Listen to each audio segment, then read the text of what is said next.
First priority എന്ന് പറയുന്നത്. കുഴപ്പമൊന്നുമില്ല, പക്ഷെ നിങ്ങളുടെ സ്കിന്നിന് ചെയ്ത് സാധാരണ ടാൽക്കം പൗഡർ കിട്ടുമല്ലോ, അത് ഷേപ്പ് ചെയ്തിട്ടുണ്ടാവും. ഹലോ ഗൈസ്, എല്ലാവർക്കും പുതിയൊരു വീഡിയോയിലേക്ക് സ്വാഗതം. ഇന്നത്തെ വീഡിയോയിൽ ഞാൻ നിങ്ങൾക്ക് കാണിച്ചു തരാൻ പോകുന്നത് കോളേജ് ഗോയിങ് ഗേൾസിന് പറ്റിയിട്ടുള്ള അടിപൊളി ഒരു മേക്കപ്പ് ലുക്കാണ്. കോളേജ് ഗോയിങ് ഗേൾസിന് മാത്രമല്ല, സിമ്പിളായിട്ട് മേക്കപ്പ് ചെയ്യണം എന്ന് ആഗ്രഹിക്കുന്നവർക്കും ഫ്രഷ് വൈബ്, നല്ല പ്രസൻറ്റബിൾ ആയിട്ടുള്ള സ്കിൻ ഒരു മേക്കപ്പ് ഒക്കെ വേണം എന്നുള്ളവർക്കും ഈ ഒരു മേക്കപ്പ് ചെയ്യാവുന്നതാണ്. വളരെ സിമ്പിളാണല്ലോ, അതുകൊണ്ട് തന്നെ എല്ലാവർക്കും ചെയ്യാം. രാവിലെ ഒരു 5 മിനിറ്റ് പോലും വേണ്ട, ഒരു 2 മിനിറ്റ് പോലും വേണ്ട ഈ ഒരു മേക്കപ്പ് ചെയ്യാനായിട്ട്. സോ നമുക്കിത് എങ്ങനെയാണെന്ന് നോക്കാം. നിങ്ങൾ ആ പ്രോഡക്റ്റ് കയ്യിലില്ലാത്ത ഒരുപാട് പേരുണ്ടാവും. സോ നിങ്ങൾക്ക് അഫോർഡ് ചെയ്യാൻ പറ്റുന്ന പ്രോഡക്റ്റ് എങ്ങനെയൊക്കെ ഓൾട്ടർനേറ്റീവ് ആയിട്ട് യൂസ് ചെയ്യാൻ പറ്റും എന്ന് നമുക്ക് നോക്കാം. സോ വീഡിയോ സ്കിപ്പ് ചെയ്യാതെ മുഴുവനായിട്ടും കണ്ടു നോക്കുക. ആരെങ്കിലും നമ്മുടെ ചാനൽ ആദ്യമായിട്ടാണ് കാണുന്നതെന്നുണ്ടെങ്കിൽ welcome to the family. Video ഇഷ്ടപ്പെട്ടാൽ ചാനൽ സബ്സ്ക്രൈബ് ചെയ്യാനായിട്ട് മറക്കരുത് കേട്ടോ. അപ്പം നമുക്ക് ഒട്ടും വൈകിപ്പിക്കാതെ വീഡിയോ കിട്ടും. ഏത് മേക്കപ്പാണ് നമ്മൾ ചെയ്യുന്നതുണ്ടെങ്കിലും നമ്മുടെ ഫസ്റ്റ് പ്രയോറിറ്റി എന്ന് പറയുന്നത് സ്കിൻ കെയർ ആണ്. സ്കിൻ കെയറിനായിട്ട് ഫേസ് നന്നായിട്ട് വാഷ് ചെയ്തിരിക്കണം. ഫേസ് നന്നായിട്ട് വാഷ് ചെയ്തതിന് ശേഷം ടോണർ, മോയ്സ്ചറൈസർ, സൺസ്ക്രീൻ ഇത്രയും നമ്മൾ സ്കിന്നിൽ അപ്ലൈ ചെയ്ത് കൊടുക്കണം. ഇനി നിങ്ങൾക്ക് ഇതിലേതെങ്കിലും നിങ്ങൾ യൂസ് ചെയ്യത്തില്ല എന്നുണ്ടെങ്കിൽ നിങ്ങൾക്ക് സ്കിപ്പ് ചെയ്യാം. പക്ഷേ ഫേസ് വാഷും സൺസ്ക്രീനും നമ്മൾക്ക് മസ്റ്റായിട്ടും യൂസ് ചെയ്യേണ്ട സംഭവമാണ്. അതായിട്ട് ഞാൻ കാണിക്കുന്നത് കംപ്ലീറ്റ്ലി ഓപ്ഷണൽ ആണ്. നിങ്ങൾക്ക് വേണം എന്നുണ്ടെങ്കിൽ മാത്രം യൂസ് ചെയ്താൽ മതി. ഫൗണ്ടേഷൻ ആണ്. നിങ്ങൾ സാധാരണ ഫൗണ്ടേഷൻ യൂസ് ചെയ്യാത്ത മേക്കപ്പാണ് ചൂസ് ചെയ്യുന്നതെങ്കിൽ ഇത് നിങ്ങൾക്ക് കംപ്ലീറ്റ്ലി സ്കിപ്പ് ചെയ്യാം. അതിന് പകരം മോയ്സ്ചറൈസറും സൺസ്ക്രീനും ഞാൻ ഇനി അടുത്ത് കാണിക്കാൻ പോകുന്ന സ്റ്റെപ്സ് ചെയ്താൽ മതി.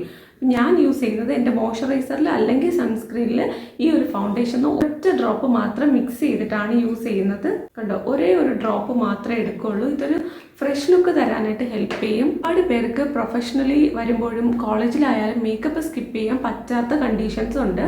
അങ്ങനെയുള്ളവർക്കാണെങ്കിൽ ഡെയിലി മേക്കപ്പ് ചെയ്യുന്നത് കൊണ്ട് കുഴപ്പമൊന്നുമില്ല. പക്ഷെ നിങ്ങളുടെ സ്കിന്നിന് ചേരുന്ന മേക്കപ്പ് ചൂസ് ചെയ്യണം, മേക്കപ്പ് പ്രോഡക്ട്സ് ചൂസ് ചെയ്യണം. അതുമാത്രമല്ല, അത് പ്രോപ്പറായിട്ട് റിമൂവ് ചെയ്യും വേണം. നല്ല ഒരു skin care routine day to day ലൈഫിൽ ഫോളോ ചെയ്യും വേണം കേട്ടോ. അത് നിങ്ങൾക്ക് വേറെ പ്രശ്നം ഒന്നുമില്ലാത്ത ഫൗണ്ടേഷനും ബാക്കി ഐറ്റംസും വേണം നിങ്ങൾ ചൂസ് ചെയ്യാനായിട്ട്. So quality of the product നമുക്ക് കോംപ്രമൈസ് ചെയ്യാൻ പറ്റത്തില്ല. ഡേ ടു ഡേ ലൈഫിൽ ചെയ്യുന്നതുകൊണ്ട് ഒരു കുഴപ്പവും ഇല്ലാത്ത മേക്കപ്പാണ്. ഓക്കെ, നല്ല രീതിയിൽ ഇതൊന്ന് അപ്ലൈ ചെയ്ത് കൊടുക്കുക. അടുത്തതായിട്ട് ഞാൻ യൂസ് ചെയ്യുന്നത് ലാക്മേയുടെ റോസ് പൗഡറാണ്. ഇതിന് പകരം നമുക്ക് കോമ്പാക്ട് പൗഡർ യൂസ് ചെയ്യാം.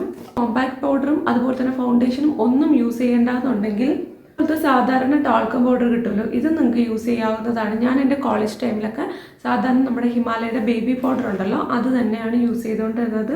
എനിക്ക് ജോലി കിട്ടിയതിന് ശേഷമാണ് ഞാൻ കോമ്പാക്ട് പൗഡർ ആദ്യമായിട്ട് വാങ്ങുന്നത്.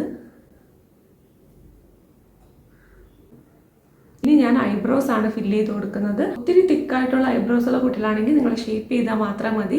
ഗ്യാപ്പ് ഉണ്ട് എന്നുണ്ടെങ്കിലും തിന്നായിട്ടുള്ള ഐബ്രോസ് ആണെങ്കിലും നിങ്ങളൊരു ഐബ്രോ പെൻസിൽ വെച്ച് ഫില്ല് ചെയ്യുന്നത് നല്ലതാണ്. അതിന് മുന്നേ ആയിട്ട് ഐബ്രോസ് നന്നായിട്ട് ഷേപ്പ് ചെയ്തിട്ടുണ്ടാവണം. നമ്മുടെ കോളേജ് ടൈം എന്ന് പറയുന്നത് നമ്മുടെ ഒരു പ്രൊഫഷണൽ ലൈഫിൻ്റെ സ്റ്റാർട്ടിംഗ് ആണ്. ആ സമയത്ത് നമ്മൾ പേഴ്സണൽ ഗ്രൂമിങ്ങിൽ ചെറുതായിട്ടൊന്ന് ശ്രദ്ധിക്കുന്നത് കൊണ്ട് യാതൊരുവിധ പ്രശ്നവുമില്ല. ഒരുപാട് റൂൾസ് ഉണ്ട് എനിക്കറിയാം, പക്ഷെ നിങ്ങൾക്ക് പറ്റുന്നുണ്ടെങ്കിൽ നിങ്ങളുടെ മുന്നോട്ടുള്ള ഫ്യൂച്ചറിൽ എങ്ങനെയാണോ നിങ്ങൾക്ക് നിങ്ങളെ കാണേണ്ടത് ആ ഒരു രീതിക്ക് നിങ്ങൾ ചെറിയ ഗ്രൂമിംഗ് ഒക്കെ സ്റ്റാർട്ട് ചെയ്യുന്നത് കൊണ്ട് തെറ്റില്ല കേട്ടോ.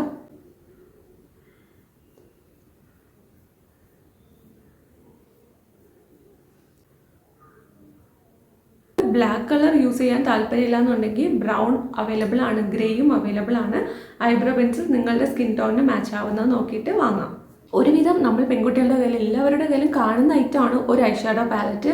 ഇതിന്ന് നിങ്ങൾക്ക് ഗോൾഡ് ആൻഡ് ഷിമ്മറി ഷെയ്ഡ്സ് ഒക്കെ വരുമല്ലോ, അതെടുത്തിട്ട് ഹൈലൈറ്റർ ആയിട്ട് യൂസ് ചെയ്യാം, ബ്ലഷ് ആയിട്ട് യൂസ് ചെയ്യാം. അതുപോലെ തന്നെ നമുക്ക് ഐഷാഡോ ആയിട്ടും യൂസ് ചെയ്യാം. അപ്പോൾ ഞാൻ യൂസ് ചെയ്യുന്നത് ഐഷാഡോ ആയിട്ടാണ്, ഒരു ഷിമ്മറി ഷെയ്ഡ്. എനിക്ക് ആ ഡേ ടു ഡേ ലൈഫിലൊരു പിങ്ക് ഷിമ്മറി ഷെയ്ഡ് എനിക്ക് ഇഷ്ടമാണ് ഗൈസ്. അതുകൊണ്ട് ഞാൻ എൻ്റെ കോളേജ് ടൈമിലും അത് യൂസ് ചെയ്യുമായിരുന്നു. ഇനി അടുത്തതായിട്ട് നമുക്ക് കാജൽ അപ്ലൈ ചെയ്ത് കൊടുക്കാം. കാജൽ ഓർ ഐലൈനർ യൂസ് ചെയ്താൽ മതി. ഞാനിവിടെ മെബ്ലിൻ്റെ കൊളോസൽ കാജലാണ് അപ്ലൈ ചെയ്ത് കൊടുക്കുന്നത്. ഞാനിവിടെ മുകളിൽ മാത്രം ഐലൈനർ ആയിട്ടാണ് യൂസ് ചെയ്ത് കൊടുക്കുന്നത്. എനിക്ക് താഴെ വരയ്ക്കുമ്പം എൻ്റെ ഫേസിന് അത്രയ്ക്ക് അങ്ങോട്ട് ചേരാറില്ല ഗൈസ്. താല്പര്യമുണ്ടെങ്കിൽ കുറച്ച് വാലിട്ട് കണ്ണെഴുതുന്നത് നല്ല ഭംഗിയായിരിക്കും. ആ ഒരു കോളേജ് ഗേൾ പ്ലേഫുൾ വൈബിനൊക്കെ അടിപൊളിയാണ് ഡ്രാമറ്റിക് ആയിട്ടുള്ള വിങ് ഐലൈനർ. അപ്പോൾ ഈ അടുത്തതായിട്ട് ലിപ്സ്റ്റിക് ആണ്. ലിപ്സ്റ്റിക്കിന് എൻ്റെ 2 ഓപ്ഷൻസ് ഉണ്ട്. ഈ ഒരു ന്യൂഡ് ലിപ്സ്റ്റിക്ക് ഫേസസ് കാനഡയുടെ, ഈ ഒരു ഷുഗർ പോപ്പിൻ്റെ ലിക്വിഡ് ലിപ്സ്റ്റിക്, ഷുഗർ പോപ്പിൻ്റെ lip balm. Okay, college going ഗേൾസിന് ലിപ്സ്റ്റിക് ഇടാൻ പറ്റാത്തവർക്ക് ഇത് യൂസ് ചെയ്യാം. ലിപ്സ്റ്റിക് ഇടാൻ പറ്റുന്നവർക്ക് ഏത് ലിപ്സ്റ്റിക്കും ചെയ്യാം. ഒരു ന്യൂഡ് ഷെയ്ഡാണ് ഇത്. ഫേസസ് കാനഡയുടെയാണ് കേട്ടോ. ഓക്കെ, ലിക്വിഡ് ലിപ്സ്റ്റിക് മാറ്റ് ഫിനിഷ് ഉള്ള ലിപ്സ്റ്റിക് ആണെന്നുണ്ടെങ്കിൽ പ്രോപ്പറായിട്ട് അത് റിമൂവ് ചെയ്തിട്ട് റീഅപ്ലൈ ചെയ്യണം. അതല്ലാന്നുണ്ടെങ്കിൽ അവിടെ ആയിട്ട് ഒട്ടിയിരിക്കും. അത് ഭയങ്കര വൃത്തികേടായിരിക്കും കാണാനായിട്ട്. സോ അതല്ലാന്നുണ്ടെങ്കിൽ വേറെ സാധാരണ ബുള്ളറ്റ് ലിപ്സ്റ്റിക് ഉണ്ടല്ലോ, അത് പിന്നെയും കുഴപ്പമില്ല കേട്ടോ. ഒരു ഷെയ്ഡ് മാത്രം ഒക്കെ ഉണ്ടാവുള്ളൂ. സോ ലിക്വിഡ് ലിപ്സ്റ്റിക് ആണെങ്കിൽ നമ്മളെപ്പോഴും കെയർ ചെയ്ത് വേണം യൂസ് ചെയ്യാനായിട്ട്. അത്രയേ ഉള്ളൂ. ഭയങ്കര സിമ്പിളായിട്ട് നമ്മുടെ മേക്കപ്പ് ഫിനിഷ് ആയിട്ടുണ്ട്. ഞാനിപ്പോൾ പറഞ്ഞു തന്നപ്പോൾ കുറച്ച് സമയം എടുത്തതാണ്. വളരെ ക്വിക്കായിട്ട് ചെയ്യാൻ പറ്റുന്ന മേക്കപ്പ് ലുക്കാണ്. ഈ വീഡിയോ ഫുള്ളായിട്ട് കണ്ടിരുന്ന എല്ലാവർക്കും ഒരുപാട് നന്ദി. ഇതുവരെ നിങ്ങൾ തന്ന സപ്പോർട്ടിനും ഒരുപാട് നന്ദി. ഇത്ര നേരം നിങ്ങൾ വീഡിയോ കണ്ടിരുന്നിട്ടുണ്ടെങ്കിൽ പ്ലീസ് ഒന്ന് സബ്സ്ക്രൈബ് ചെയ്യുക. വീഡിയോ ഇഷ്ടപ്പെട്ടാൽ ലൈക്ക് ചെയ്യുക, കമൻറ്റ് ചെയ്യുക. എന്നാൽ മാത്രമേ എനിക്ക് അറിയാൻ പറ്റുള്ളൂ നിങ്ങൾ ഇത്ര നേരം വീഡിയോ കണ്ടിരുന്നു എന്ന്. അപ്പോൾ അത്രയേ ഉള്ളൂ. അടുത്ത ഒരു അടിപൊളി വീഡിയോ ആയിട്ട് കാണാം. ടാറ്റാ, ബൈ.